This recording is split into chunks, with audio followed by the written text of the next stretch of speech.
welcome. Tonight, let us drift into a story from a quieter corner of mythology. This is the tale of Eirene, the quiet hand of harmony. She's one of the Horai, a gentle goddess who wove peace among gods and mortals alike, her presence marked by the olive branch and the overflowing Cornucopia. So settle in and let your thoughts grow still as we turn to her story. If you enjoy finding rest in these ancient tales, we warmly invite you to subscribe for more journeys into gentle myth. And so, as you rest, let this story begin. In the great hall of Mount Olympus, three sisters stood in silent attendance. Eirene, Dike, and Eunomia, daughters of Themis, goddess of divine law, and Zeus, king of gods, were the Horai. Their serene presence was a foundation amidst the court's grandeur, their purpose as fixed as the turning of the seasons. Their mother approached. Themis was the embodiment of divine order, immutable as bedrock. She spoke with the clarity of law itself, and charged her daughters with the eternal duties upon which a stable cosmos rests. First, she turned to Eunomia. To her was given the task of overseeing good order. This was the proper arrangement of all things, the structure of cities, the turning of the seasons, the disciplined flow of rivers, and the growth of crops. Eunomia accepted the charge with a formal, precise grace, as one who understands that harmony requires a framework. Her work would be the architecture of civilization and nature. Next, Themis presented Dike with a pair of scales, forged from a substance that reflected truth. Their balance was a palpable force, cool and absolute. Dike's duty was justice, to measure action against consequence in both the halls of gods and the fields of men. Her charge was not vengeance, but the restoration of equilibrium whenever it was lost.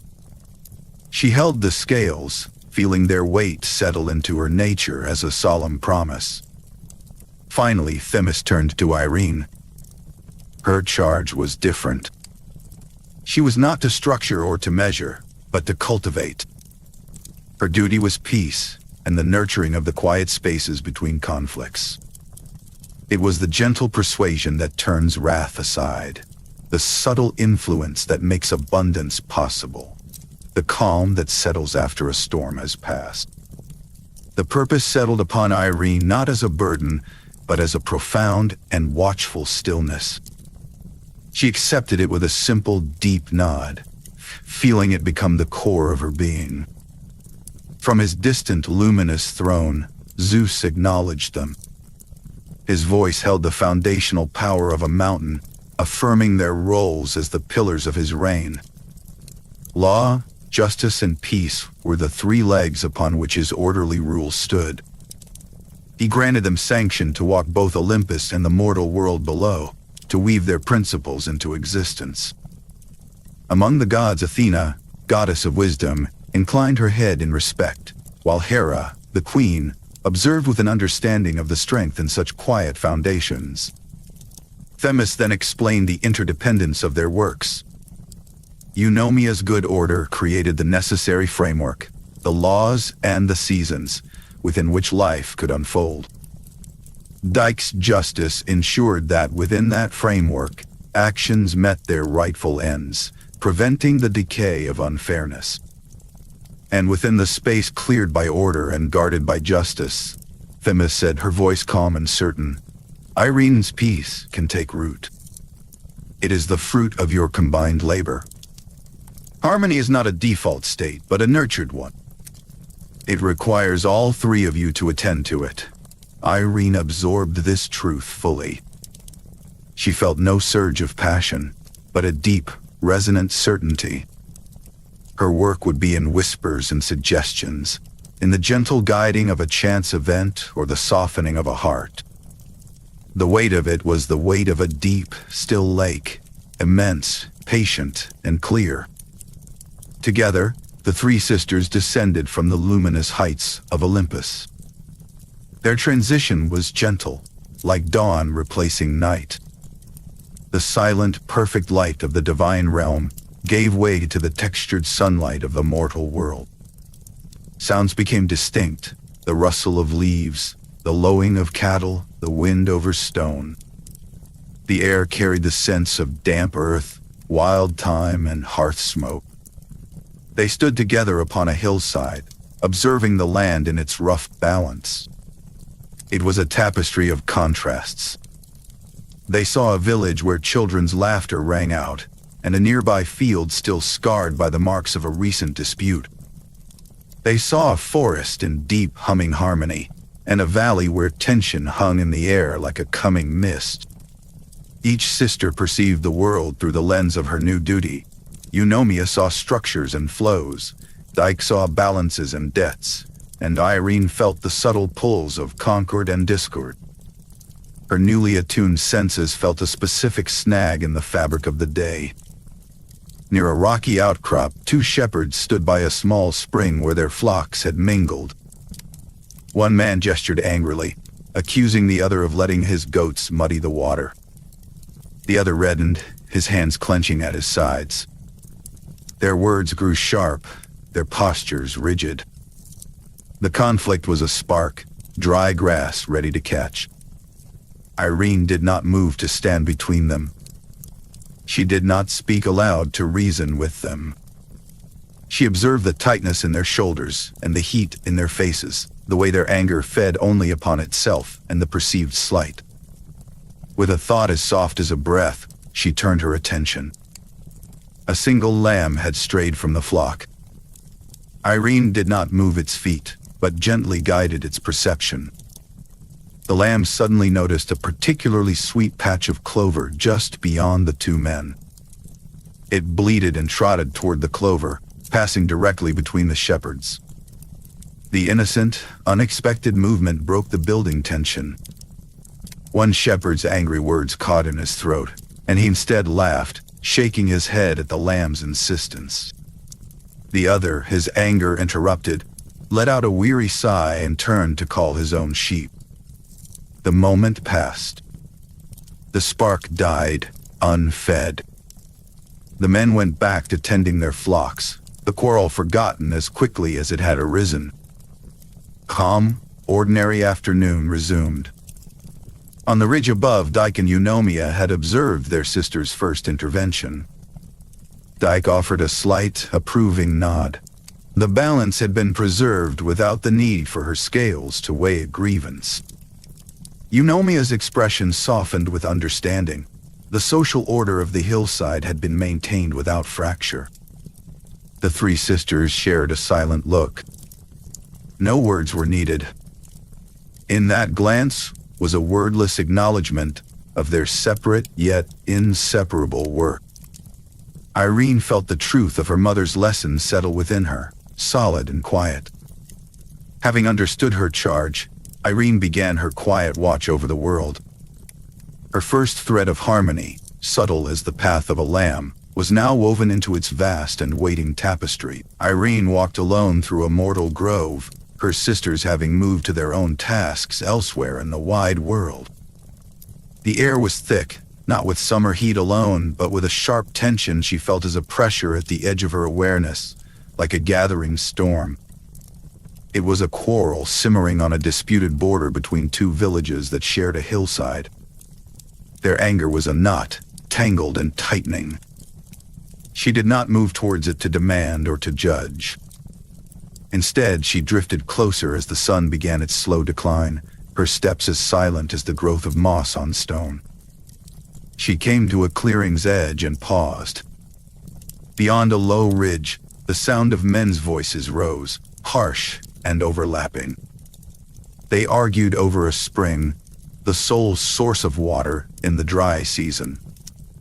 Words of ours and theirs cut through the air, and the promise of violence hung there, waiting. Eirene listened, her serene face reflecting no alarm, only a profound understanding of the pattern. This was the raw material of her duty, not a great war, but a small, desperate clash born of fear of scarcity. She turned from the sound, not in dismissal, but in search of the answer that already grew from the same earth. Her gaze settled upon an ancient olive tree. It was gnarled and wise, its trunk a sculpture of endurance, its leaves a shimmer of silver green. It stood apart, a quiet guardian of the grove. Eirene approached and placed a palm upon its rough bark. She did not command it, for peace cannot be commanded. Instead, she poured her essence into it, a gentle encouragement, a vision of potential. In response, the tree focused its vitality, and from a central limb, a single branch began to glow with a soft inner light. Leaves unfurled, lush and perfect, and small, hard olives swelled along its length, promising oil and food and life. She reached up and plucked the branch. It was heavy not with weight, but with meaning. In her hand, it was no longer merely wood and fruit. It was an argument against scarcity, a symbol of what could be cultivated from shared earth if hands were turned from fists to tools. She felt its potential for sustenance and its promise of a future harvest. Holding it before her, she turned and walked towards the ridge and the noise. Eirene appeared at the edge of the disputing crowd, a sudden and silent figure in their periphery. She did not stride into their midst. She simply stood, a pillar of calm stillness where only agitation had been. The late afternoon sun caught the silver of the leaves and the rich promise of the fruit. She held the olive branch aloft, not as a weapon or a shield, but as an offering. She spoke no words. Her presence was her speech, and the branch was her proposition. The effect was not instantaneous, but it was profound. The first villager to see it was a young man poised to throw a stone. His arm froze mid-motion, his anger momentarily suspended by a vision of luminous green. The sight seeped into his heated thoughts, introducing a silent question. What was he defending, and what could he build? Nearby, a man shouting accusations let his voice falter as his gaze shifted from his rival's face to the strange, fruitful light. The branch did not erase their anger, but it introduced a new thought. It spoke of abundance, not of theft, of growth, not of defense. It shifted the vision in their minds from a single spring to be hoarded to the many trees that could be planted from its gift. An elder from the eastern village, a man with a face lined like the olive's bark, was the first to fully understand. He saw the divine sign for what it was. His raised hand, which had moments before signaled his kin to stand ready, became a gesture for quiet.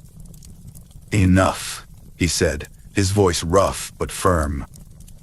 "Look. The gods show us a better way." He pointed not at Eirene, whom some now saw only as a blur of radiant calm, but at the ancient tree from which the branch had come. "Let us speak under that tree as men should before we act as beasts." The leaders of both villages, shamed and hopeful in equal measure, followed the elder. They gathered in the deep, dappled shade of the ancient olive. Eirene moved with them, a silent witness. The men sat on the ground, the earth they had been willing to fight for now a common seat. In the quiet of that sacred shade, with the symbol of life literally hanging over them, their talk changed. The argument over who owned the water became a discussion of how to share it. They spoke of channels and schedules, of fair use and mutual benefit. The negotiation, once unthinkable, now flowed with a practical ease, as if the concept of sharing had always been waiting beneath their strife. Then, the elder from the western village, inspired by the branch Eirene still held, offered the true solution. "We share the water," he said. "And from this water, we share the labor. Let us plant a grove together here, on this border. Let these trees be ours, and let their oil fill both our lamps and our stores." The idea born from the symbol took root faster than any sapling. It was a pact that turned the border from a line of conflict into a place of commonwealth. As the men clasped forearms to seal their agreement, Eirene stepped forward. She laid the luminous olive branch gently on the ground between them. It was the physical seal of their pact, the seed of their new shared future. The glow from the branch seemed to sink into the earth, a blessing for the grove to come. Her task was complete. She did not wait for thanks or recognition. As the men rose, already pointing to where the first saplings should go and calling for spades from their carts, her presence among them began to fade. She became one with the long amber rays of the setting sun, her form a gentle diffusion of light until only the calm she had woven remained. She left behind the perfect branch lying upon the dust and a palpable tranquility that settled over the land like a gentle dew. The quarrel was not merely paused. It had been transformed into a covenant, and Eirene understood this was the way her work must unfold. Through suggestion, through symbol, through the quiet offering of a better path. The olive branch was now her sign, and its method her own. After sealing the covenant in the mortal grove, Eirene felt the subtle pull of her other duties, a divine summons as soft as a breath. The quiet she had cultivated on the border settled within her as she ascended the shifting paths back to Olympus, where her work was equally needed. The halls of the gods, for all their eternal splendor, were not immune to the friction of divine personalities. A new discord, fine and sharp as a splinter, had pierced the air. It was a dispute of honor, not fate. Hermes, the swift messenger, had recounted with characteristic charm the tale of his first and greatest prank, the theft of Apollo's sacred cattle. It was a story of youthful cleverness, but Apollo, lord of harmony and form, heard in the retelling a slight against his dignity. His radiant pride touched, flared.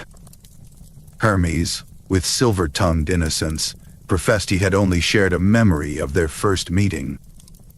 Their voices, one resonant as a plucked string, the other fluid as a whispered secret, began to rise in the great hall.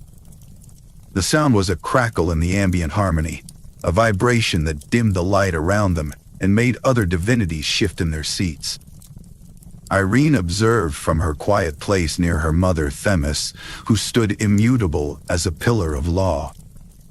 She felt the disturbance not as a storm, but as a harsh note in the celestial symphony, a discord that could pull other wills into its disharmony. This was the raw material of her charge, a personal friction that, left unchecked, could sour the mood of the court and ripple into mortal affairs. With serene certainty, she moved to act. Here, among her own kind, her method would be a whisper within a whisper. She did not stride into the argument center.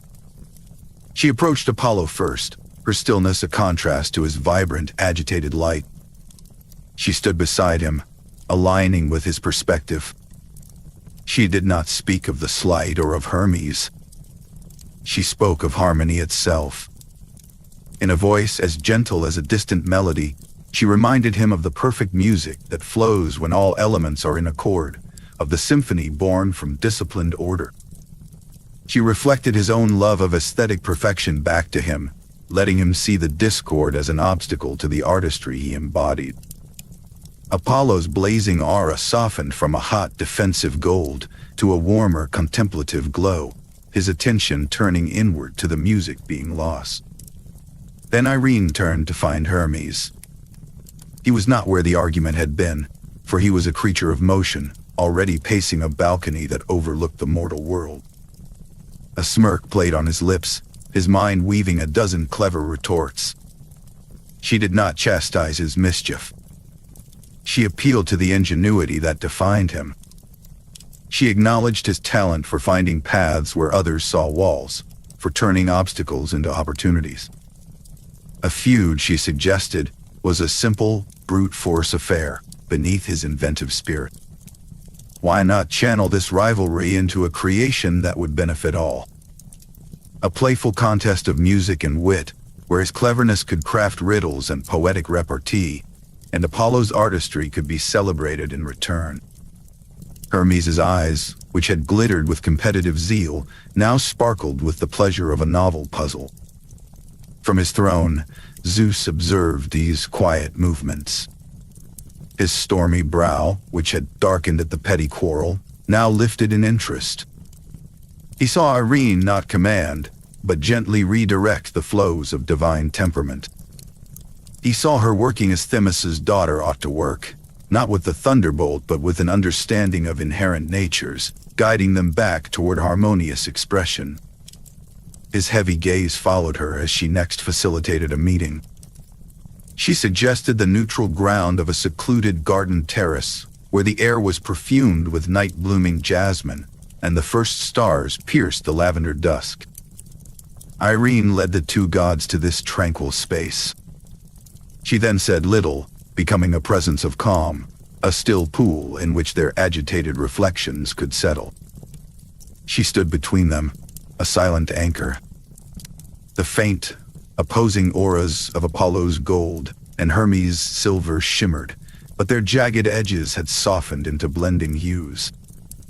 In the cultivated quiet, Apollo spoke first, not in accusation, but to propose rules for a contest of musical improvisation. Hermes, with a graceful bow that conceded no defeat but embraced the challenge, agreed and added his layer. After each musical round, a riddle or verse must be exchanged, tying wit to melody. The tension dissolved into creative energy, a shared anticipation. Their agreement transformed the atmosphere on the terrace and the hall they had left.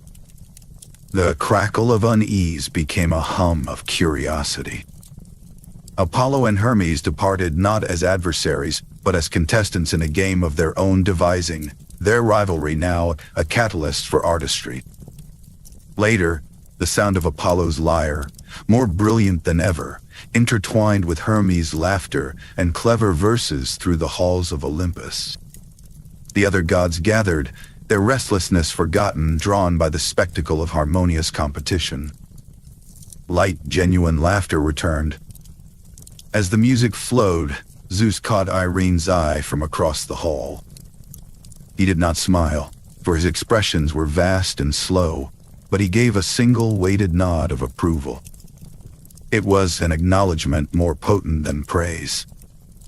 It recognized her method, the whispers that appealed to the core of a being, the gentle presentation of a more fruitful path, as a necessary force within his ordered reign.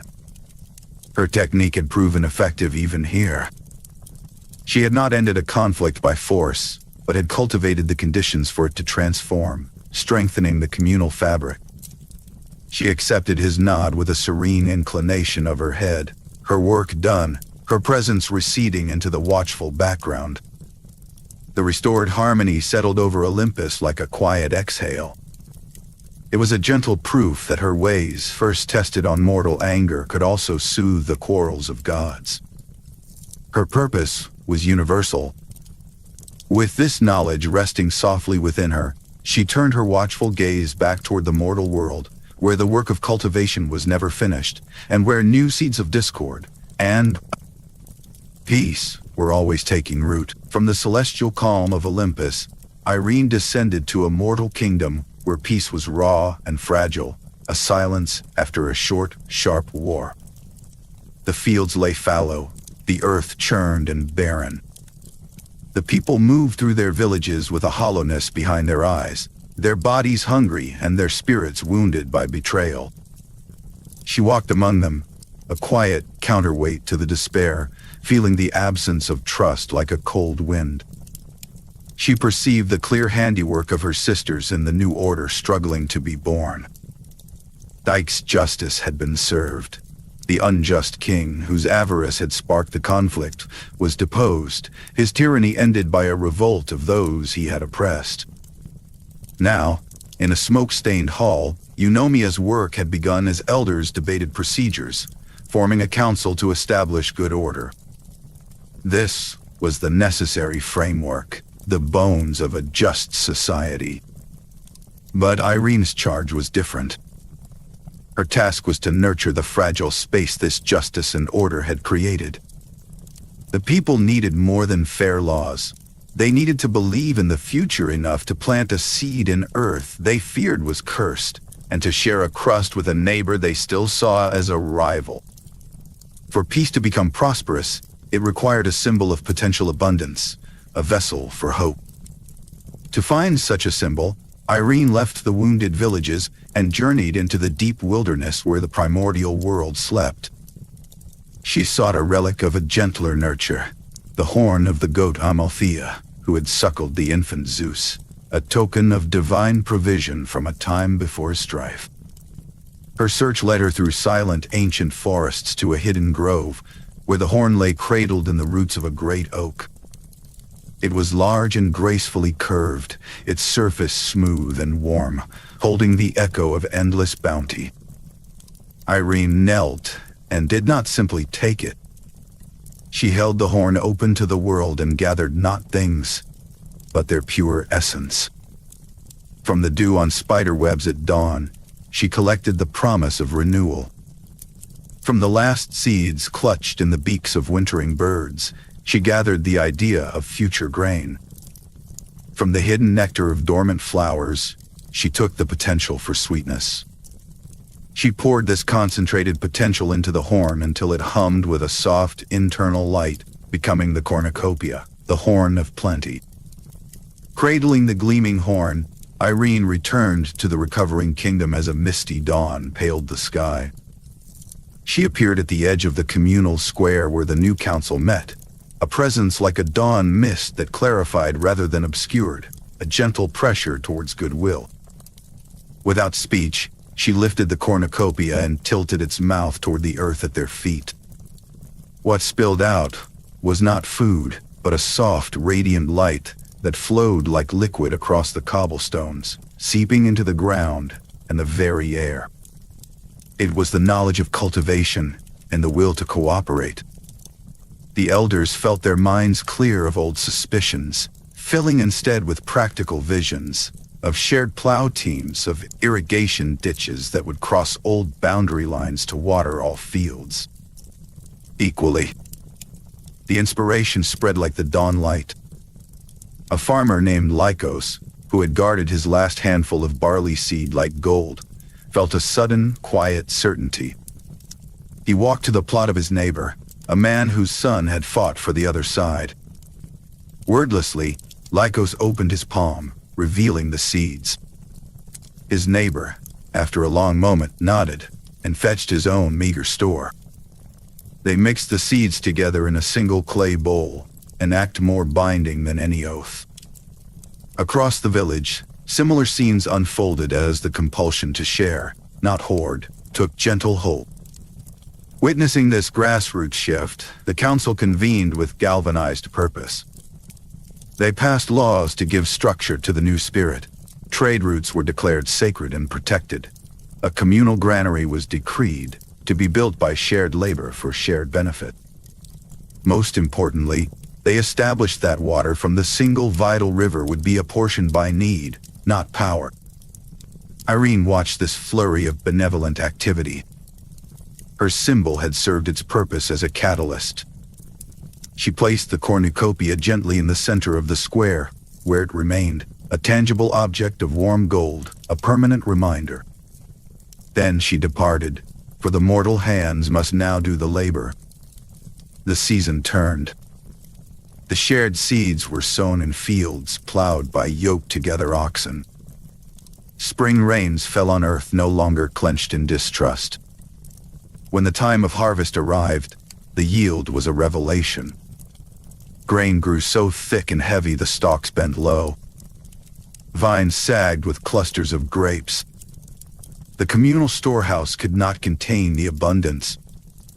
Baskets of olives, figs, and grain overflowed onto the stones around the golden horn that still stood in the square. The people saw it and understood.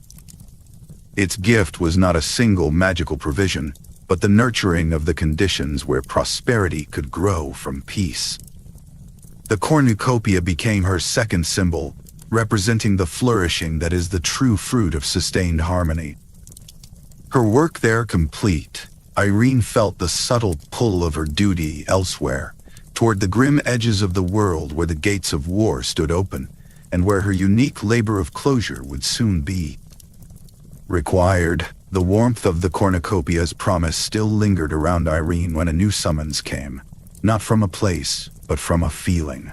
The sharp tang of bronze and the hot breath of chariots. It was a call from Ares himself. She felt him gathering the storm of his essence, preparing to ride out as a great conflict, foretold by the fates and stoked by mortal ambition, erupted among legendary heroes on a distant plain. Eirene did not flinch from the summons. Peace was not a denial of war's existence, but the careful management of its boundaries and its aftermath. She met the god of war at the edge of Olympus, where the celestial paths descended toward the mortal tumult. He was a figure of restless, crackling energy, his chariot gleaming with a harsh light. He did not speak to her, merely acknowledged her presence with a glance. She did not confront him, nor did she plead. Her role here was different. Silently, she descended on a quiet wind that carried the scent of rain-washed earth, accompanying him to the periphery of the destined battlefield. From this vantage, she observed the chaos below. This was the raw work of her opposite, the spirit Polemos, the personification of strife, who drifted through the ranks, turning honorable blows into moments of blind fury. Eirene understood her task precisely. It was not to stop a battle ordained by the threads of Moira. Her duty was to limit its spread, to contain its poison, and to prepare the world for the profound silence that must follow. While Ares plunged into the heart of the clash, stirring the fury to its destined peak, Eirene turned her attention to the periphery. She walked unseen through the towns and villages that crouched in the shadow of the hero's plain. Here, the rage of the battle manifested as a creeping dread, a fear that could curdle into hatred for generations. She moved among the families huddled in their homes, her presence a cool hand on a fevered brow. In one doorway, a small child wept for a lost clay horse, his fear a tiny mirror of the greater chaos. Eirene's quiet attention guided his mother's hand to find the toy beneath a bench, the small, recovered joy a shield against the distant din. In a village square, a baker, gripped by scarcity's panic, barred his storehouse. A whisper from Eirene, softer than thought, reminded him of a debt of kindness owed by a neighbor. He unbarred the door and shared his last loaves, a fragile knot of community tied tighter against the fear. The faded hours wore on, the sounds of combat rising and falling like a distant, terrible tide. When the last cry echoed and the final spear found its mark, a sudden hollow stillness took hold. The energy of conflict, spent, began to recede. Ares, his purpose for this day fulfilled, gathered the tattered remnants of his war spirit and departed from the bloodied field, leaving behind only the physical wreckage and the ringing in men's ears. It was then that Eirene's true work for this cycle began. Her sisters, Dike and Eunomia, descended to join her on the desolate plain. Together, they approached the great, symbolic gates of war. These were not gates of stone and timber one could find in a city wall, but a profound metaphysical threshold, shaped in the vision of gods and mortals as two towering panels of aged, smoke-stained bronze standing open on a landscape of sorrow. First, Dike stepped forward. Her scales gleamed in the dull light. She surveyed the concluded conflict, weighing the causes and the outcomes. Where a hero had fallen through treachery, she ensured the name of the Oathbreaker was cursed. Where a death had come in fair combat, she let it stand as a tragic but lawful conclusion. Her scales tipped decisively against a warrior who had broken a sacred truce, marking him for future misfortune. Her work ensured the conflict was resolved, or at least punctuated, with a form of cosmic justice, so the seeds of future vendettas might find less fertile ground. Next came Eunomia. Where Dike provided balance, Eunomia provided structure. She moved among the surviving leaders and the heralds, her influence guiding their hands and tongues. She oversaw the binding of new oaths and the drafting of treaties. She inspired the formal rituals of truce, the exchange of hostages, the setting of boundaries, the establishment of times for the collection of the dead. Her presence shaped the very words of the accord, embedding clauses for the safe passage of heralds and the protection of sanctuaries. Her work ensured the chaos of war was replaced not by a vacuum, but by the nascent framework of a new, however fragile, order. With the scales balanced and the new compacts shimmering into existence, it was Eirene's turn. She approached the massive, heavy gates. Placing both hands upon the cold, pitted bronze, she leaned her full weight into them. This was no effortless divine act, but a slow, deliberate exertion against the accumulated will for strife. The metal resisted, groaning with the echoes of every clash and cry from the field below, a sound felt in the bones of the earth, more than heard by the ear.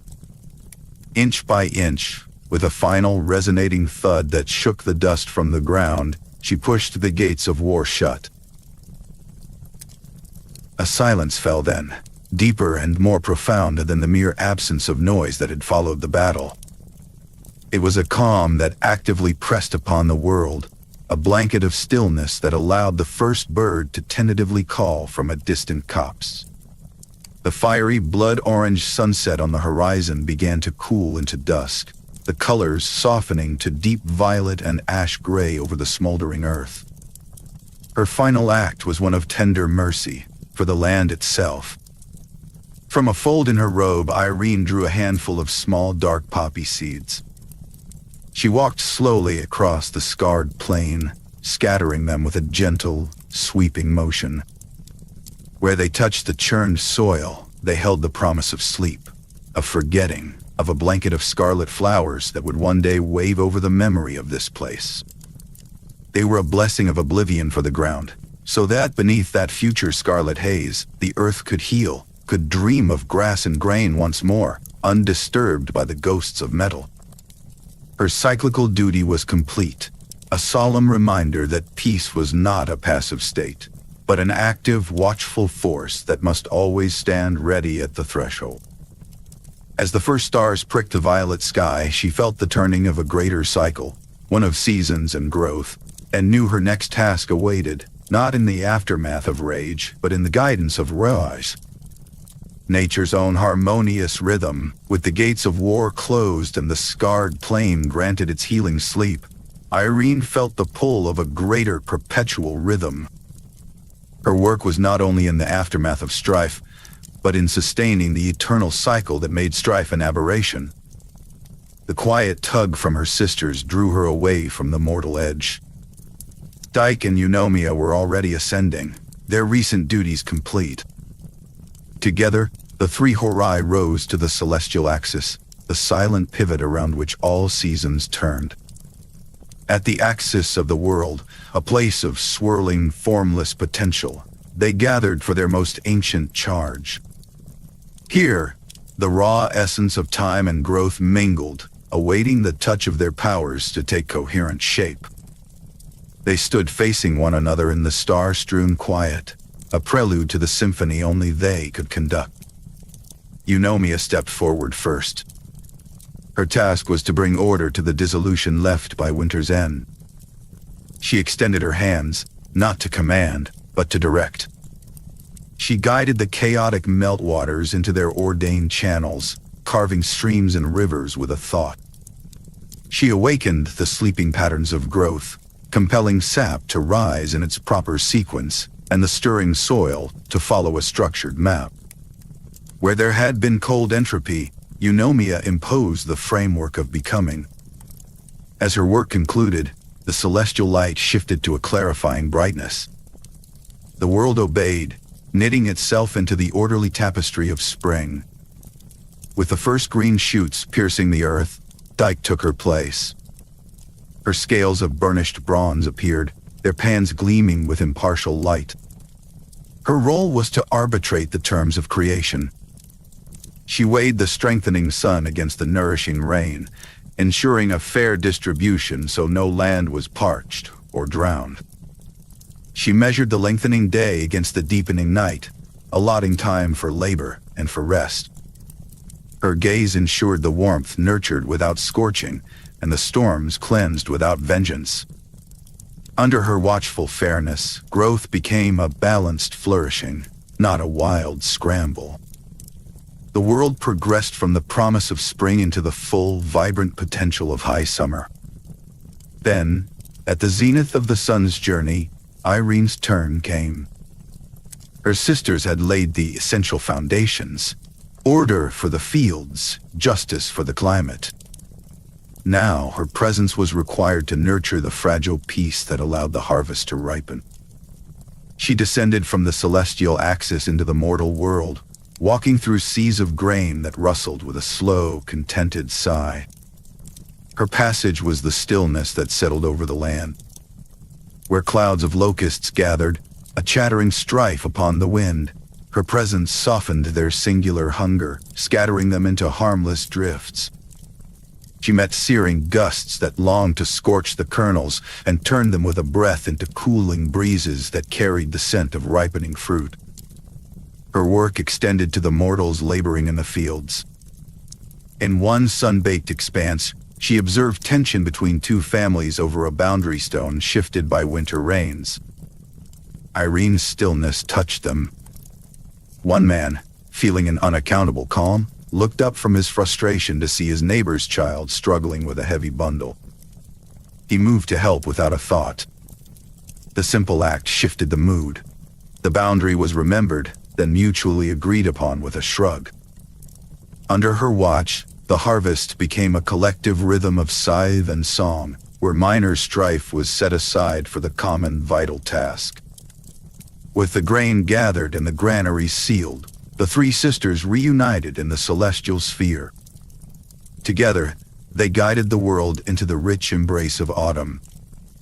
This was their joint masterpiece.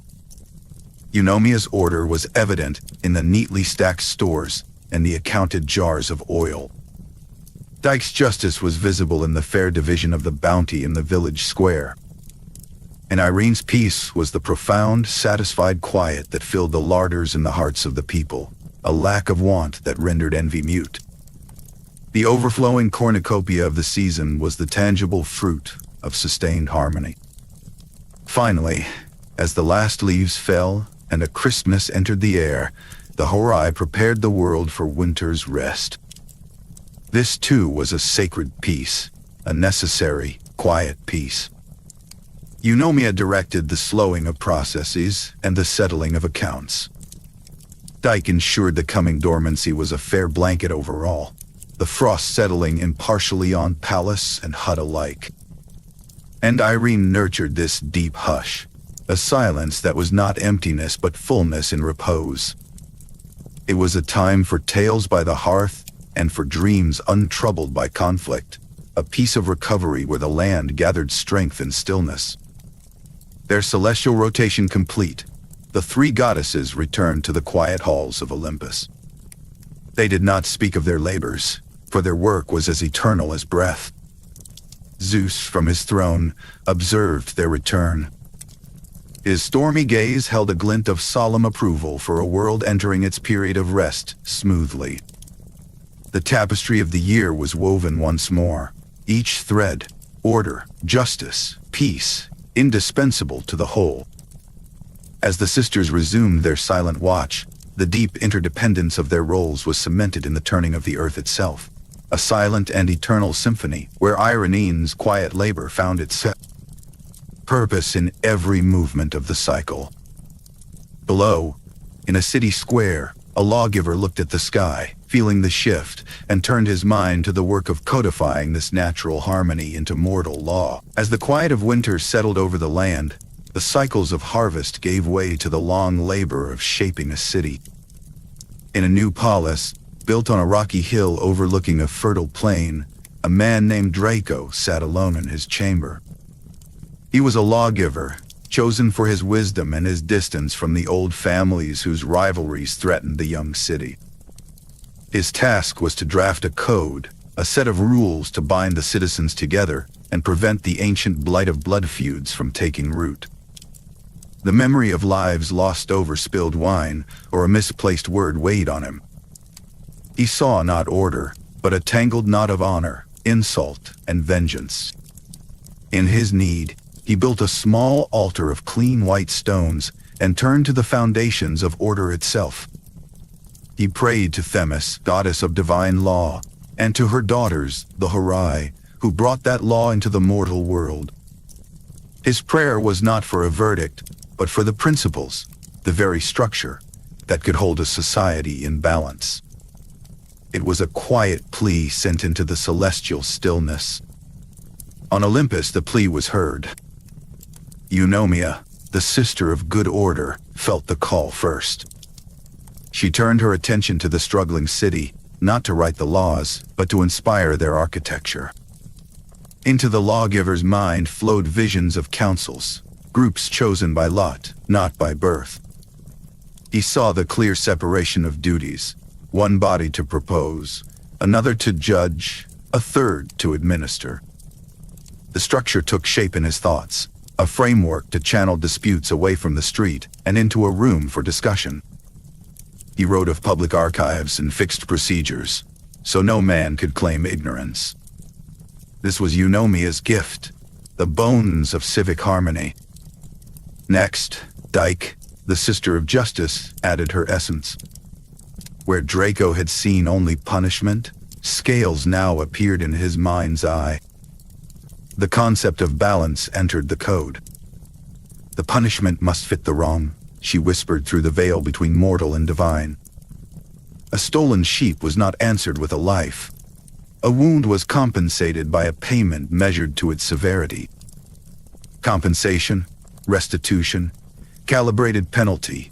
These ideas wove themselves into the articles he drafted.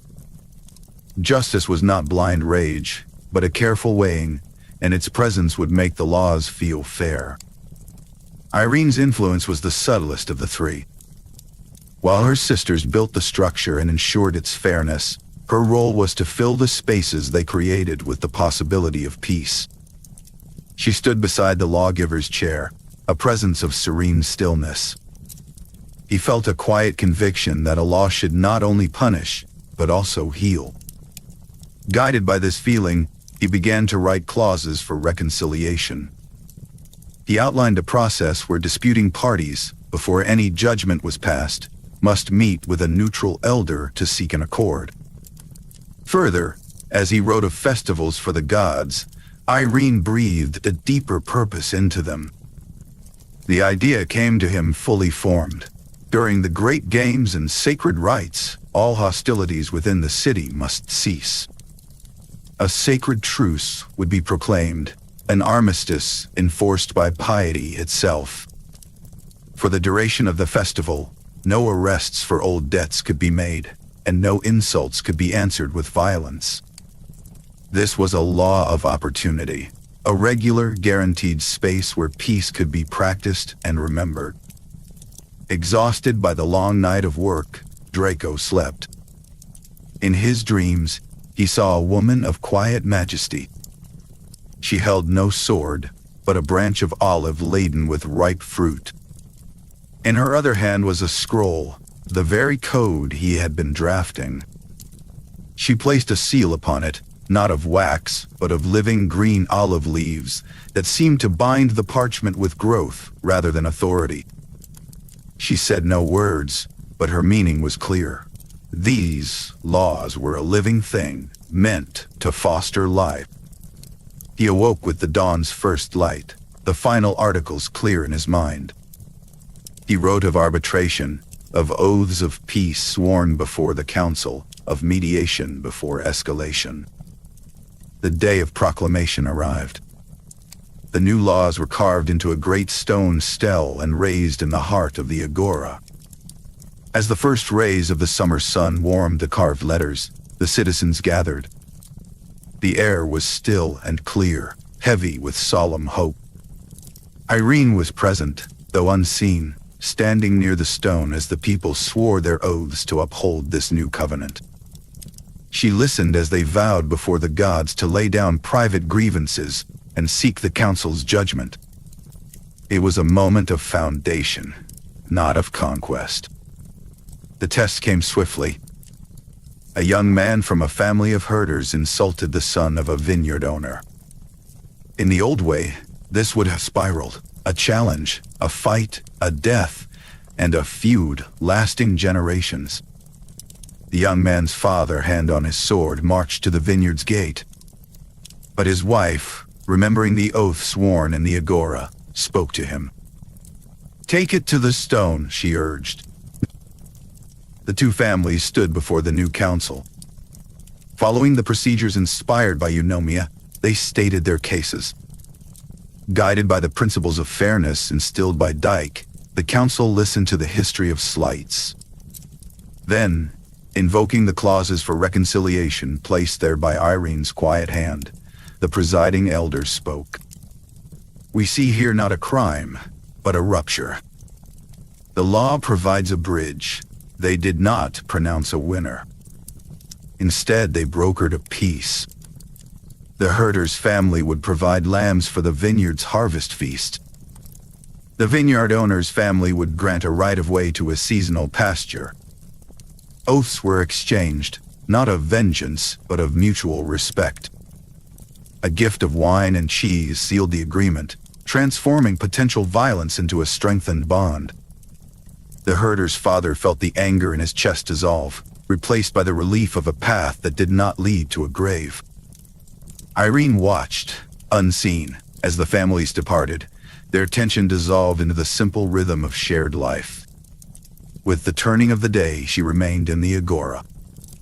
The long shadows of evening stretched across the square, and the stone stele stood sentinel, now a permanent thread in the city's fabric. Citizens passed it with a glance of acknowledgement, not fear. It was a testament that peace was not merely the silence after shouting, but the active presence of just structures, fair measures, and pathways back to accord. The civic garden her sisters had tilled was now gently watered, its roots taking firm hold. She felt a deep, settled calm, the quiet of a foundation truly laid. As the first stars appeared, her inner stillness, so attuned to harmony, perceived a distant discord. It came not from the ordered city, but from the wild lands beyond its walls, a disharmony not of broken oaths, but of clashing domains in the untamed world. The world of mortals was shaped by the earth and water, and the spirits that lived within them. The rivers sang through the voices of nymphs, and the trees spoke through the dryads. These beings, though divine in their nature, were bound to their places, their moods inseparable from the lands they tended.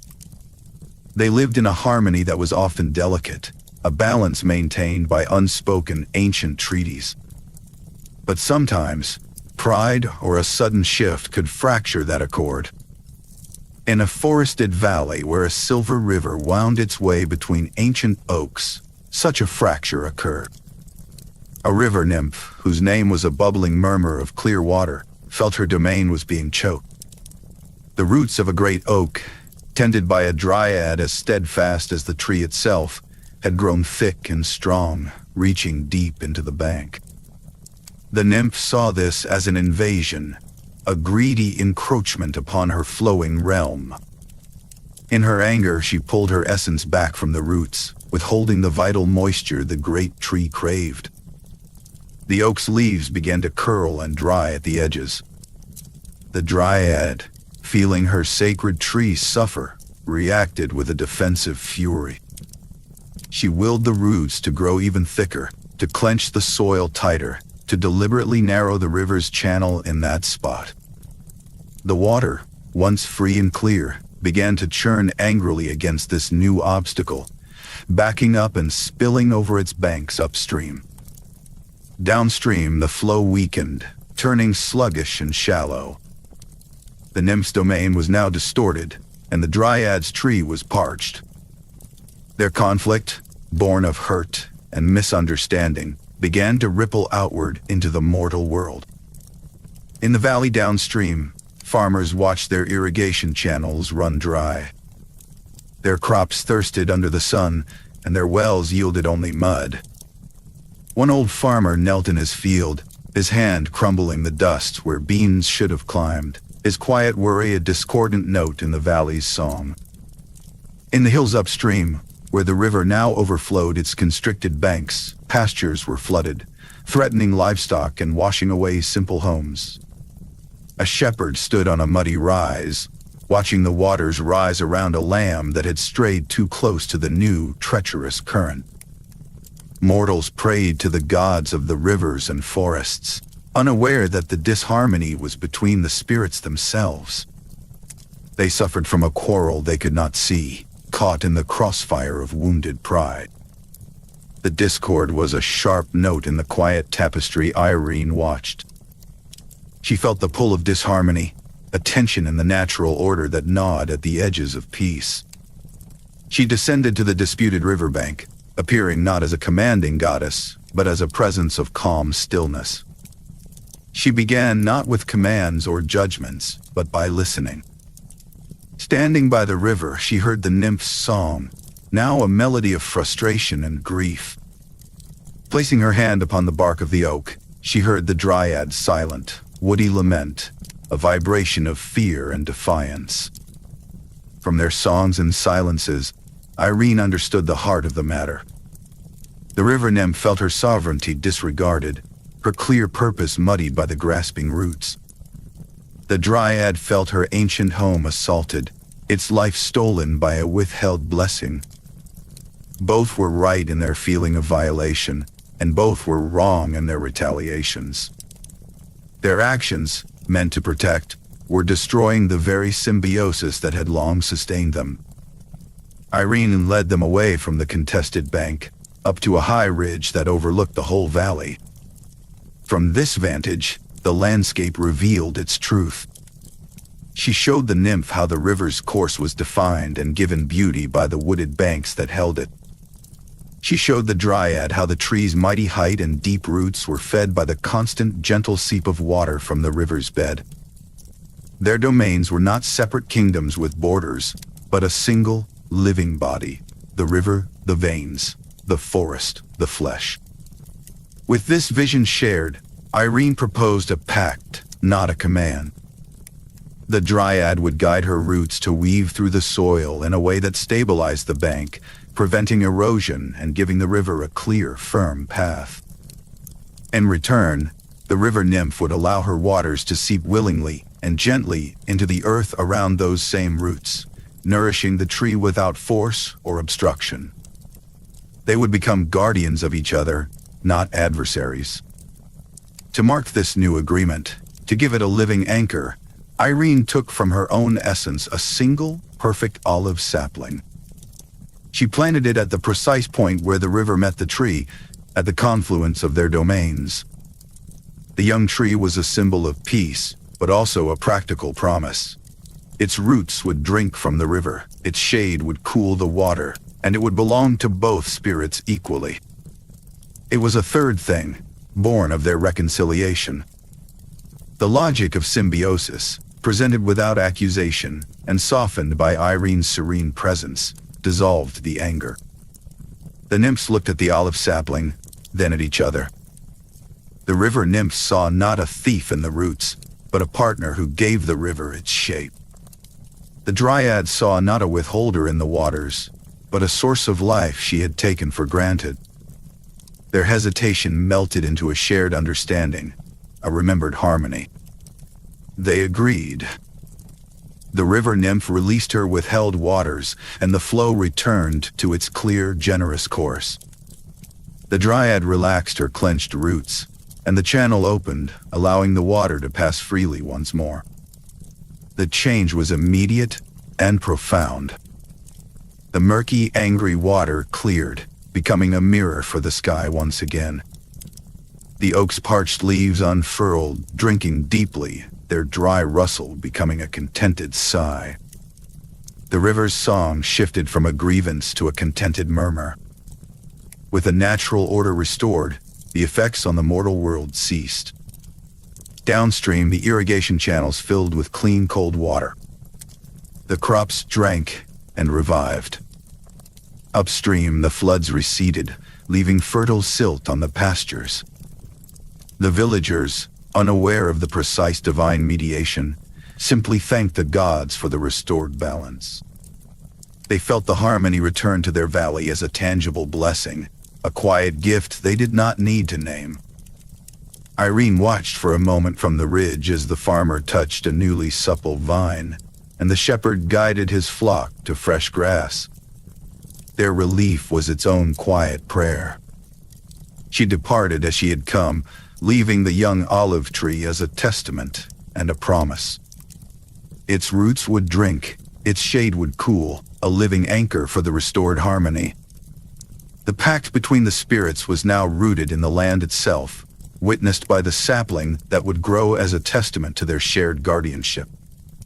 It was a reminder that even the divine elements of nature, in their eternal fixity, required the gentle hand of harmony to remember their intertwined purpose. As she turned from the valley, her senses, ever attuned to the threads of order, were drawn not to strife, but to the scent of baking bread and the sound of gathering voices, a different kind of voices.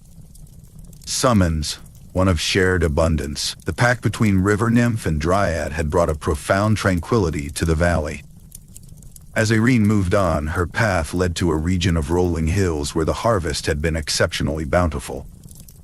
Granaries were full, and vines drooped with clusters of dark purple grapes. Yet, a subtle tension lingered in the air, a memory of recent clashes over these same fields. The peace here was new, like a tender shoot, and required careful nurture. Eirene's task was not to mediate a single quarrel, but to cultivate the conditions for peace to root itself deeply. She moved among the village elders as they surveyed their plenty. The idea came to them not as a sudden inspiration, but as a gentle, growing certainty. They would not hoard their abundance in suspicion. Instead, they would hold a great feast and invite the people from the villages across the river, those with whom they had recently traded arrows and insults. The invitation was framed as an act of gratitude to the gods for the shared harvest, a courageous step. Old grudges, however, are stubborn. As preparations began, whispers of caution arose in the longhouses. Memories of ancient betrayals and the danger of welcoming potential enemies inside the palisade stirred fear. One elder, Leander, whose son had been wounded in the last skirmish, argued fiercely against the plan. He saw only risk and vulnerability. Eirene walked through these spaces of anxiety, a calming influence. She did not erase the fear, but she softened its edges, allowing room for other thoughts to grow. The practical memory of shared labor during the harvest, the tangible sight of overwhelming abundance. In Leander's mind, the sharp image of his son's injury was gently overlaid by the fresher, more pressing reality of his own overflowing grain stores, and the thought of his neighbor's children, who might also face hunger. His resistance thawed without argument through this quiet shift. During the days of preparation, her presence was felt as the spirit of the Cornucopia. Where a cook fretted over scant honey, she found an extra jar at the back of the pantry. A baker discovered his final batch of loaves had risen higher and more golden than any before. This was not magic conjuring food from nothing, but a gentle assurance that what was available was more than enough to share. It eased minds and opened hands. A young woman tasked with arranging the feast tables looked at the baskets of apples and felt a sudden, clear certainty that they were abundant, each one perfect and sufficient. This quiet confidence spread, turning frantic preparation into joyful anticipation. When the day arrived, the feeling was one of palpable goodwill. Visiting families were welcomed not at the gate with suspicion, but on the path with offerings of bread and salt. As the first guests approached, Children from the host village ran forward with small wreaths of late-blooming wildflowers, placing them shyly on the wrists of visiting elders. This unexpected gesture broke the last ice of formalism. Eirene was present in this feeling, a soft warmth in the autumn air that made colors seem richer and smiles come easier. Long tables were laid in the common ground, laden with the season's yield. Wheels of cheese, smoked fish, roasted meats, stews of lentils and barley, figs, apples, and great clusters of grapes. The games that afternoon were not martial contests. There were foot races for children and youths. There was archery at straw targets, tests of skill and steady hand. The archers took their turns with deliberate care, each shot measured by grace. The thud of the arrow in the straw met with respectful nods from all sides. There was wrestling, but it was the wrestling of the threshing floor, strong, grappling sport that ended with laughter and a hand up from one's opponent. One match between two burly men ended not with a pin, but when both lost balance and tumbled into a pile of hay, resulting in shared, breathless laughter that drew cheers from both villages. The sounds were not war cries, but shouts of encouragement and genuine, shared laughter echoing off the hills. As the sun began its descent, painting the sky in hues of gold and orange, the feast proper began. A great crater, a bowl for mixing wine and water, was brought to the head table. This was a sacred ritual. The elder of the host village poured the wine. His counterpart from the visiting village, Leander, poured the water. Together, they stirred it with a long ladle, their movements synchronized in a slow, deliberate circle. To share wine from the same crater was to share fellowship, to declare that no poison of treachery could exist between them. Cup by cup, the mixed wine was passed, and former rivals drank from the same source, a silent, powerful oath made tangible. With the warmth of food and wine, deeper bonds were forged. Men from families once at feud leaned close and spoke quietly, not of grievances, but of the quality of wool from their flocks, or the strange behavior of the geese that year. Oaths of guest friendship, Xenia, were formally sworn between households. One such oath was sworn between a potter and a woodcarver. They clasped hands, spoke the traditional words of hospitality and protection, and exchanged tokens, a finely turned wooden cup for a small, glazed oil lamp. These were not fleeting promises, but sacred, lifelong bonds of mutual obligation, weaving a new web of connection that would make future conflict unthinkable. As true night fell, and the lanterns strung above the tables were lit, casting a soft glow on the faces below, the stories began. These were not epic tales of heroes and war. These were local stories, told by grandparents and passed down memories. How a great-grandfather found the spring that fed both villages, the time a wild bear was driven off by hunters from both sides of the river working together, the funny misadventures of a beloved goat. They were stories of the land and the people in it, reinforcing a shared identity that transcended old divisions. Eirene watched from the edge of the firelight, her serene gaze taking in the strengthened social fabric. She saw a child from one village asleep in the lap of a woman from another. She saw young men who might have faced each other with spears now comparing the craftsmanship of each other's belts. The peace here was no longer just the absence of fighting. It had become a living thing, fed by full bellies, shared laughter, and spoken memories. It was peace as active community. Her subtle work complete, Eirene departed. She did not vanish, but simply stepped from the circle of lantern light into the deeper twilight, her form blending with the long shadows of the storing sheds. Behind her, the feast continued, the sounds of talk and gentle music drifting on the calm night air.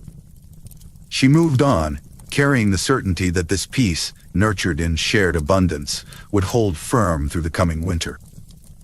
As she walked, The scent of wood smoke and the distant sound of a lullaby from the feast grounds lingered for a moment.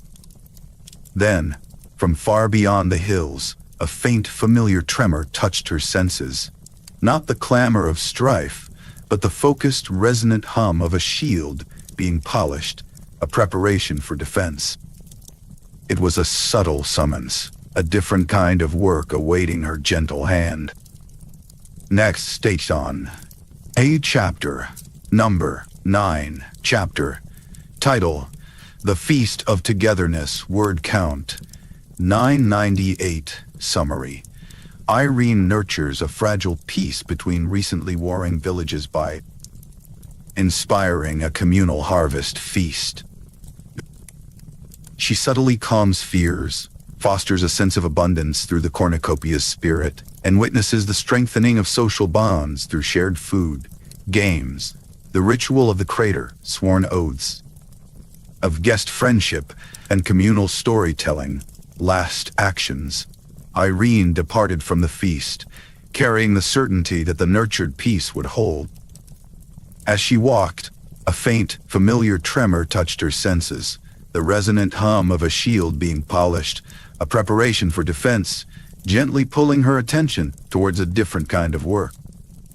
Current location: the edge of the feast grounds, transitioning towards a perception of a distant, just city. Key developments: Eirene's method of nurturing peace through communal abundance and shared ritual is demonstrated.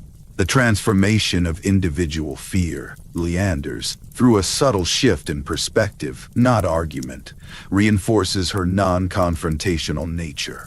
The formal rituals, shared wine from the crater and sworn oaths of Xenia, show peace being institutionalized and made tangible. The focus on local stories, not heroic epics, reinforces a shared identity rooted in the land. Moving beyond divisive histories, the transition is softened. Her departure is followed by a lingering sensory detail from the feast, then a subtle pull towards the next chapter's theme of defensive preparation. The soft echo of festival songs and the glow of hearths faded as Eirene walked on. Her path was now drawn by a tension of a different quality, a sharp, focused hum on the air, the sound of a city preparing not for celebration, but for defense. She arrived outside the high walls of a polis renowned for its wise laws and fair governance. Within its armory, in a pool of light cast by a single oil lamp, Athena polished her shield. Athena was not the tempest of war, but its strategist. Her movements were precise, the cloth moving in slow, concentric circles over the bronze. The shield was not a weapon of aggression, but a tool of protection, its vast surface a mirror and a barrier. Eirene entered the quiet chamber, her own serenity meeting the goddess's composed readiness. She had not come to plead or dissuade, but to confer, to understand the nature of the coming necessity. They spoke without haste, their words measured. Athena explained the threat. A neighboring power, driven by greed and the spirit of conquest, had set its sights upon this city. Its laws, its temples, its ordered streets were all marks against it in the eyes of those who sought only plunder. The struggle is not one of conquest, Athena stated, her gray eyes clear, but of preservation. The order here is just. It must be defended so that it may endure. Eirene listened, feeling the truth of it. She saw the conflict not as a field of strife to be sown, but as a fire threatening a cultivated grove. Sometimes she understood. The quiet hand must allow the use of a tool to quench the blaze before everything was consumed. Eirene acknowledged the hard truth. Peace was not a passive state that existed only in absence. Sometimes, it had to be actively shielded. A peace allowed to be trampled was no peace at all, merely an interlude before a greater desolation. The wise and just use of force, Eirene said, her voice soft but firm, can be the guardian of the harmony that follows. Athena nodded, her purpose affirmed. Her goal was not victory for its own sake, but the swift restoration of the conditions where justice could reign and peace could once again take root. Eirene stepped closer to the great shield resting against the stone wall. She did not touch its rim or seek to soften its essential purpose. Instead, she placed her palm flat upon the burnished inner curve, where Athena would see her own reflection in battle. Eirene did not dull its edge. She imbued it with a deeper intention. She blessed the metal to bring a swift and decisive end to strife, to cut through chaos with the clarity of wisdom, minimizing the prolonged agony of conflict. The act was both symbolic and practical. Her blessing seeped into the bronze, a gentle counterpoint to its martial strength. She focused on the inside, the concave space that would shelter the bearer, that it might protect not only her body, but also her clarity of mind and her capacity for mercy. The shield would be a bulwark against rage and confusion, ensuring defense did not become indiscriminate vengeance. Athena felt the subtle shift in the artifact, a harmonizing of its nature with the ultimate goal of lasting calm. She gave a solemn nod. Their purposes, though expressed through different means, were aligned for the singular, higher goal of harmony. With their understanding sealed, Eirene turned her attention to the city itself. While Athena completed her preparations, Eirene walked the streets within the walls. She moved among the families, the artisans, the children who sensed the gathering storm. Where a mother clutched her child too tightly, Eirene's passing brought a deep, steadying breath. Where elders debated in anxious tones, a sudden moment of quiet resolve would settle upon them. She knelt beside a cot to smooth the furrowed brow of a boy plagued by nightmares of siege towers, her touch leaving behind the profound quiet of a safe, deep sleep. She tended to the human heart of the city, fortifying it with calm, so that courage would not curdle into panic. The time came, and Athena departed, her shield catching the first light of dawn.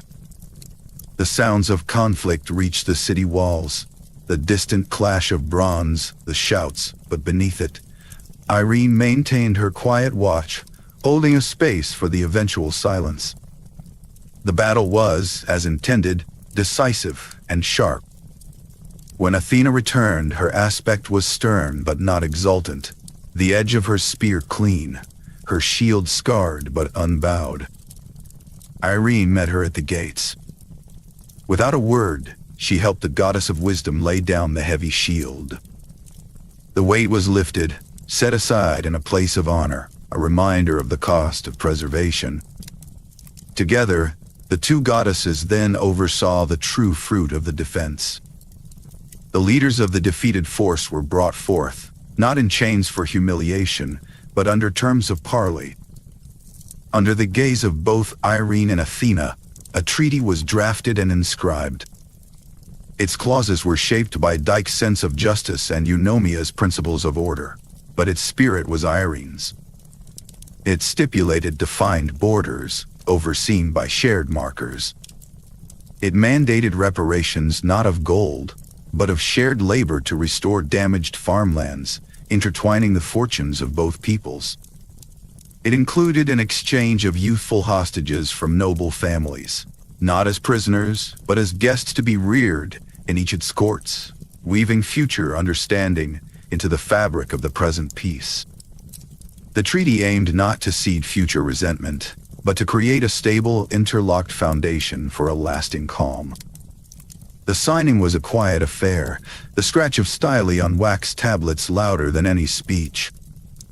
The alliance between the cultivator of peace and the defender of order showed that the instruments of war need not be opposites to harmony. They could, when guided by wisdom and a higher purpose, become its temporary guardians.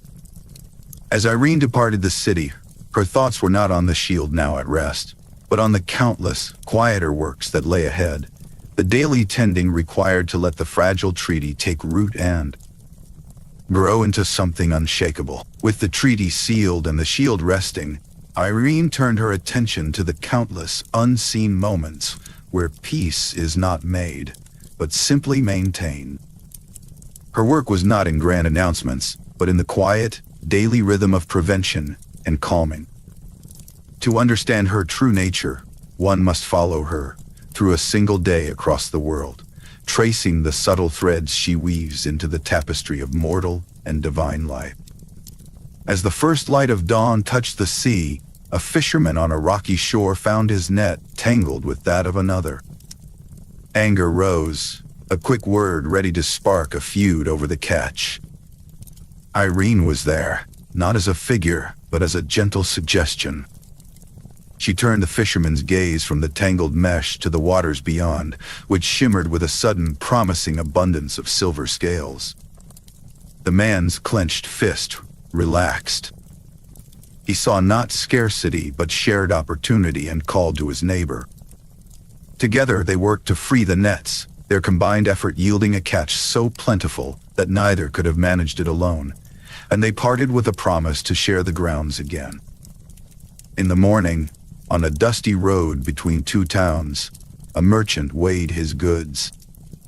He considered charging a high price to the travelers from the rival settlement, a small revenge for an old slight.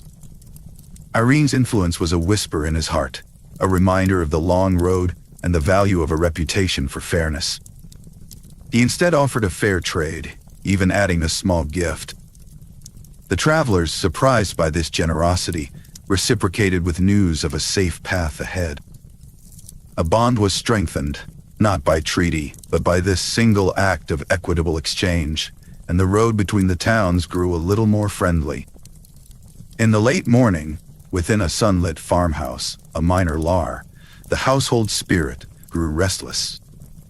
A forgotten offering and a broken pot had stirred its peak, and it began to nudge tools from shelves and sour the morning's milk. Eirene's presence entered like a beam of calm light. She did not command the spirit, but soothed its sense of neglect, turning its attention to the family's honest labor and the scent of herbs hanging by the hearth.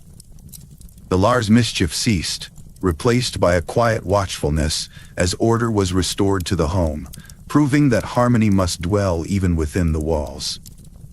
At noon, in the shaded agora of a bustling city, a heated debate among councilmen threatened to fracture into factions. Tempers flared under the sun's glare. Eirene became the cooling breeze that swept through the colonnade, carrying the scent of the nearby olive groves. It was a palpable shift, a sudden respite from the heat that stilled the rising voices. The men paused, took a breath, and found their arguments returning to logic rather than passion. The discussion continued, but the edge of conflict had been smoothed away, allowing order and reason to prevail. In the afternoon, in a sun-drenched field beyond the city walls, a young child wandered too far from home, lost among the tall barley. Panic began to grip the family, and the father prepared to gather his kin for a frantic, perhaps violent search that could spill into neighboring lands. Eirene walked through the whispering stalks. She did not lead the child by hand, but gently turned his steps, making a familiar tree seem nearer, the sound of his mother's voice clearer through the rustling grain. The boy found his own way home, his laughter ringing before fear could take root. The family's joy replaced alarm, and the potential for a disruptive, angry search vanished into the calm of reunion. The sun began its slow descent, marking a respite from crisis. In the early evening, on a hillside where a sacred grove bordered pasture land, a shepherd lingered, letting his flock graze ever closer to the hallowed trees. To let them enter would be an offense. Eirene, walking the boundary line, became the sudden compelling thought that reminded the man of his wife's fresh bread and the warmth of his own hearth. He called his sheep a moment sooner than he might have, turning them homeward. The grove remained untouched, its peace preserved, and the shepherd returned to a welcoming home, unaware of the trespass he had avoided. At dusk, within a humble household, the family gathered after their labors. Weariness and minor irritations clung to them. Eirene was the feeling of contentment that settled over them as they shared their simple meal, the warmth of the hearth, the The taste of bread, the quiet acknowledgement of a day survived together. It was not a magic, but a nurturing of the natural gratitude that follows shared sustenance. The small grievances of the day softened into nothing, and the home filled with the quiet peace of mutual presence, a foundation for the next day's harmony. When night draped its cloak over the world, Eirene walked the borders of sleeping villages. Her presence was a soft murmur in the collective dream, a ward against nightmares of conflict and invasion. She did not banish all dark dreams, but she soothed those born from daytime fears and lingering tensions, turning visions of strife into dreams of quiet fields or familiar faces. The villagers slept more deeply, their rest unbroken by phantom battles, and they awoke with clearer minds for the day's tasks. Throughout this same day, her sisters performed their own constant works. In a sunlit courtyard, Dike sat, unseen, as a mortal judge weighed evidence in a dispute over property. Her presence ensured the scales tipped not from passion or power, but from a measured consideration of fact and fairness. In a city archive, Eunomia's spirit moved through the shelves, inspiring a clerk to organize records with new clarity, so that laws could be found and followed without confusion. Order and justice flowed in their own quiet channels, inseparable from peace. The three sisters met briefly at a celestial crossroads at the day's end, a place where their paths of duty intersected. They did not speak, for their work was its own language. Dike's hand made a slight adjusting motion, as if balancing an invisible scale. Eunomia's fingers briefly straightened an unseen thread.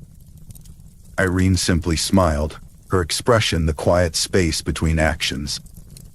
They shared a silent nod, an acknowledgement of their shared purpose and their separate domains. Then they continued their paths, Eunomia toward the halls of governance, Dike toward the places of judgment, and Eirene toward the next quiet need. From his throne on Olympus, Zeus observed the tapestry of their work.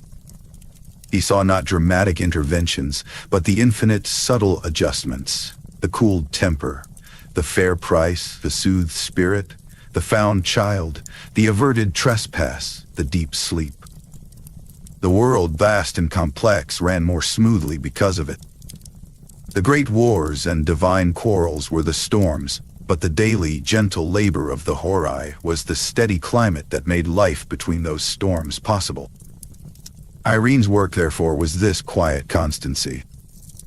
It was the shared catch that proved abundance follows cooperation, the fair trade that built a road of trust. It was the glance that redirected anger, the whisper that inspired fairness, the breeze that cooled debate, the nudge that led to safety, the feeling that fostered gratitude, and the watch that guarded rest. It was the countless tiny preventions that stopped conflicts from ever blooming, like an olive branch offered before a dispute could harden, and the calmings that let small strife dissipate, allowing the cornucopia of daily life to overflow. This was her true nature, the unseen weaver, the quiet hand that held the threads of harmony, one day at a time, forever. As the final hour of night deepened, Eirene paused on a silent hilltop. Below, the mortal world was a patchwork of dark villages and slumbering fields. Above, the starry sky stretched infinitely, a mirror of quiet grandeur. She watched both, her serene gaze holding the balance between them. The world was quiet for a moment, not because strife was absent, but because her gentle hand had, through 1,000 small touches, eased it into stillness. And as the first hint of tomorrow's dawn whispered on the horizon, she turned, ready to weave the next day's peace. With the quiet rhythm of her daily work as the unseen weaver now fully established, Eirene's path turned back toward a place where that labor had taken root. She sought a valley in the mortal world she had visited in the very first days of her charge. The rough ground where shepherds had once argued over a spring was now transformed. A low wall of warm stone marked a boundary of reverence, not defense. Within its perimeter, the air held the profound silence of a sacred precinct, a silence born of respect for the peace that dwelled there. At the garden's heart stood the olive tree. It was the ancient, gnarled tree from which she had once plucked a single, perfect branch. That first branch was now the tree itself, an immense and sprawling entity. Its trunk was a tapestry of silver-gray bark, twisted by centuries yet thrumming with life. Its canopy, heavy with silvery leaves and dark fruit, cast a wide and sheltering shade. Eirene placed her hand upon the sun-warmed bark, feeling the slow, patient pulse within. It was a living monument to her first act of turning strife toward shared abundance, the symbol of her purpose made manifest and enduring. Beneath that generous shade, a circle of smooth, worn stones served as seats for a council. Elders from the surrounding villages sat there, their faces marked by thought rather than strife. They listened more than they spoke. Before them, two farmers presented a grievance about a straying goat and a trampled vine, not with shouts, but with open hands. The council's duty was not to punish, but to find a resolution that restored balance without sowing bitterness. Unseen, Eirene watched as they suggested a sharing of the next season's wine, weaving a minor dispute into a new thread of fellowship. Nearby, upon a simple stone pedestal, rested the Cornucopia. It was carved from the same warm rock as the wall, a permanent echo of the horn she had once filled with the essence of potential. It was perpetually full. The people, understanding the prosperity that follows sustained peace, kept it overflowing with offerings, sheaves of wheat, clusters of grapes, jars of honey, and ripe fruit. No magic filled it, but gratitude, a continuous cycle of thanks for the abundance that harmony makes possible. The stone horn, always brimming, stood as testament to the fertile ground peace provides for all growth. Eirene walked the gravel paths of this garden, her feet making no sound. She was a presence felt more than seen, a sudden calming coolness on a warm cheek, a sense of expansive stillness that settled a worried mind. Children chased each other around the grove, their laughter ringing clear and sharp, utterly free of fear's edge. Their game was simple, their only concern the joy of the chase, secure in the unspoken knowledge that this was a place where harm held no sway. In a sun-dappled corner, away from the council circle, 3 elders sat on a marble bench. They debated not warfare or defense, but the nature of virtue, the paths of the stars, and the best method for pruning an olive tree. Their discourse was philosophy, a luxury born from safety and time not spent watching for enemies, but in contemplating the horizons of knowledge. Eirene paused, listening to the gentle cadence of their debate, a sound as nourishing as the sight of the laden boughs above. Her gaze lifted to the city that had grown in the valley beyond the garden wall. Its streets were orderly, its gates open by day in a sign of confidence. In the sensible layout, she saw the work of Eunomia. In the public courts where disputes found fair settlement, she felt the presence of Dike. Her sisters were here in form and function, their divine principles made manifest in law, stone, and custom. The garden was the serene heart, the just and orderly city was the thriving body. They were inseparable, a unified testament to the interdependence of the Horai. With a deep, quiet contentment, Eirene sat upon a simple stone bench at the edge of the olive tree's shadow. Her work was eternal. There would always be another quarrel to cool, another anxious heart to soothe, another gate of war to close. But here was proof that the work accumulated, that a single, gentle act could take root and grow into something that outlasted generations. She was a cultivator, and this grove was her most patient and flourishing harvest. She looked toward the distant luminous peak of Olympus, where Themis and Zeus upheld the framework of order she served. She offered no petition, only a silent acknowledgement. Then her gaze returned to the mortal realm, the garden, the city, the sleeping fields. This watchfulness was not a duty, but her nature. She was where she belonged, a permanent thread in the world's fabric, as essential as the turning of the seasons she helped to guide. And the seasons turned. The golden light of late summer in the garden softened into autumn's crisp gold, then winter's gray silence, followed by spring's blossoming hope, before returning again to fruitful warmth. Through all cycles, the garden remained a sanctuary. The council met beneath the evergreen olive. Offerings were replenished at the stone horn. Children's laughter echoed against the tranquil air. The garden changed, yet its purpose, its serene essence, remained constant, nurtured by the quiet hand that had first planted its seed. The story closes not with an end, but with the promise of continued quiet harmony. The final image is of the olive tree. Its roots delve deep into the nourishing earth, anchored in the firm foundation of divine law.